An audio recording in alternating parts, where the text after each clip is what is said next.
আজকে তোমাদের সাথে একটা গল্প শেয়ার করি চলো। একবার আমি টিউশন থেকে আসার সময় খুব বৃষ্টি হচ্ছিল।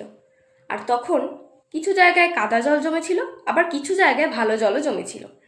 তো আমি দুটোর মধ্যে পার্থক্য না করতে পেরে ভুল করে কাদা জলে লাফিয়ে ফেলি।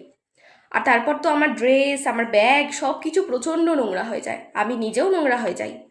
তারপর বাড়ি ফেরার পর আমার বাবা মা সবাই মিলে আমাকে প্রচণ্ড বকা দেয়। তখন বুঝতে পারিনি, তখন ভেবেছিলাম বাবা মা এসব কেন বলছে।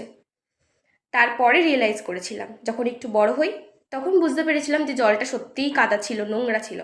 তার জন্য আমার বাবা মা আমাকে বকেছিল।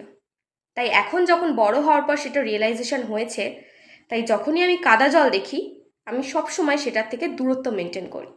সেটা যদি একদিকে থাকে আমি অন্য দিক দিয়ে দূর থেকে হাঁটি, যাতে আমার কাদা জল লেগে আমার জিনিসপত্রগুলো আর নোংরা না হয়, আমি নিজে আর নোংরা না হই।